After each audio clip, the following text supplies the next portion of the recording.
Namaskaram, Sadhguru. Who is speaking? Yeah. If time is relative, can we time travel?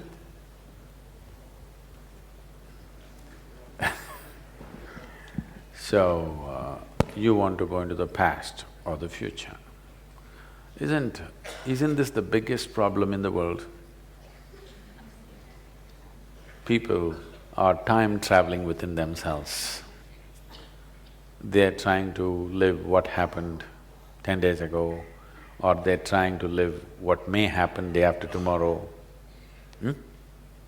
Time travel is the biggest problem, don't seek it.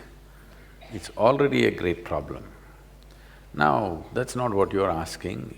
You want to know what happened in the past, or you want to know what will happen tomorrow. When he said, "Mere bare mein kuch bolo," whatever, what he is telling me is, why don't you time travel for me and tell me what will happen tomorrow, okay? Yes, that's all he's asking.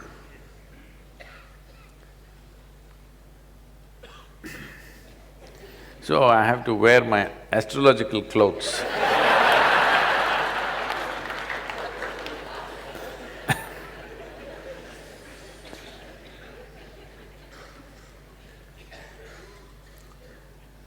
See, if you transcend your physical nature, there is no such thing as time. There is… In India, in this culture, we have a word called Trikalagnani. That means one who knows past, present and future. This does not mean he's time traveling. That is what these Hollywood movies, which misunderstand everything logically and literally. So why I'm saying this is, they're always trying to understand everything factually, literally. When we said there is a Trikalagnani, they said, oh, there is somebody who goes into past, present and future. See, this moment is eternity, I want you to know.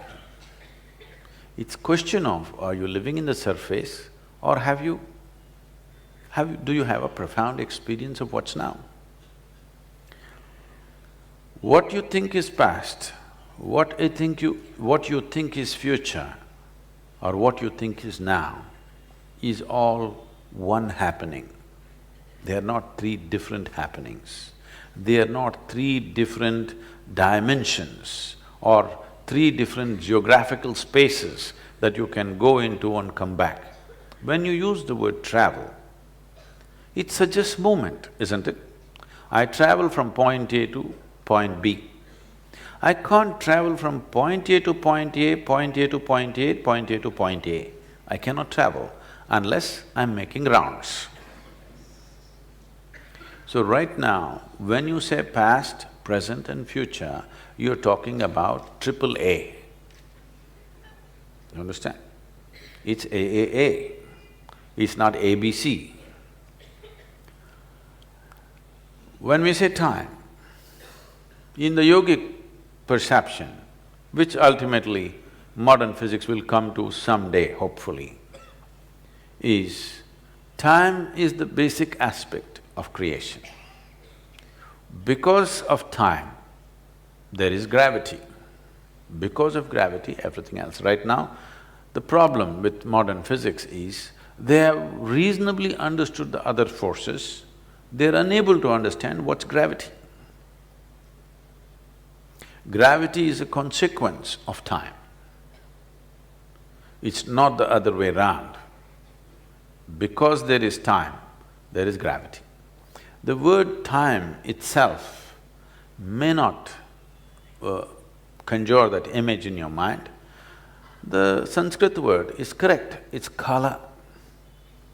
Kala means two things, time and emptiness. Kali, not talking about the Devi. Kali means what? Empty.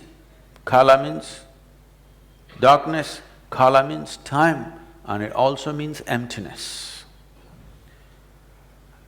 If you try to speak with little more personified context, we will call this Shiva. So we are talking about time and emptiness, time and nothingness as the same thing. Because there is time, there is creation. Because what we call as creation exists, there is gravity, because to maintain the integrity of a little bit of physicality in this vast kala, you need some force to hold it together. So, gravity is only when time bends in a certain way. Time which is nothingness, time which is emptiness, takes a curve. When it takes a curve, physical dimension begins. If it doesn't take a curve, physical does not exist. So when we say spiritual process, you're trying to get out of the curve, because whatever curves ultimately will go in circles, isn't it?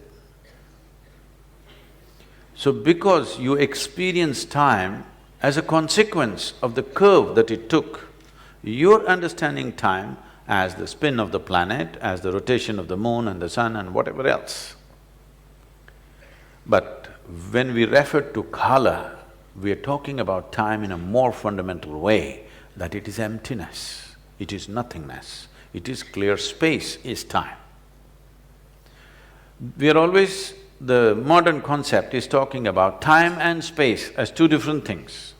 We are talking about time and space as one thing. The existential is gravity. The non-existential presence that is there is kala or kali or emptiness or time or whatever you want to call it, or darkness. All these things symbolize the same thing. So if somebody travels in time, he's lost his mind. Really. I know books are written about it. Don't ever believe. Please, I want you to understand. You throw up a new concept. Let's say a scientific community throws up a new concept, or philosophically some new concept comes. Instantly, there will be 100 authors in America. First 80 will come from America, next 10 will come from India maybe these days. They will write books about how they experience this concept which may not even exist.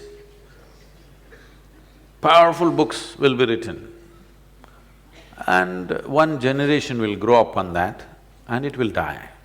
Next generation has not even heard about what the books that were popular in 70s and 80s, this generation has not even heard about those things which shaped those people's psyche completely. So this time travel business, this near-death stuff that's going on, these are popular subjects right now. I would advise you write a book. You'll sell well, make money, it's all right. If it's your survival, write something.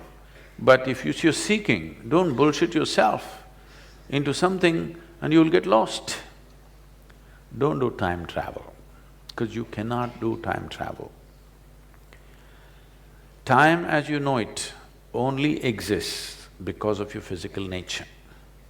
If you really want to know the profoundness of time, if you want to know the kala which holds everything together, which holds everything in its lap, you must distance yourself from your physical nature. Then you know kala, not as three, but three A's superimposed on each other, not A, B, C. So then you will not try to travel, you will dimensional shifts within yourself, not psychological understanding of time.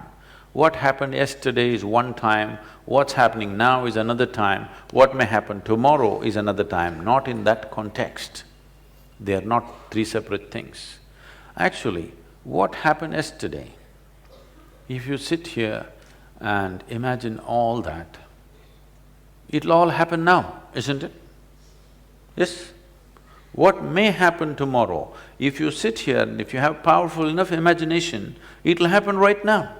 This is why people are suffering something that happened 10 years ago and something that may happen day after tomorrow. Yes, they're enjoying and suffering things which don't exist. So, if you try to do time travel, you will lose your mind and think you're experiencing something. Psychological drama that you create in the form of thought and emotion is not life. It is a badly directed movie.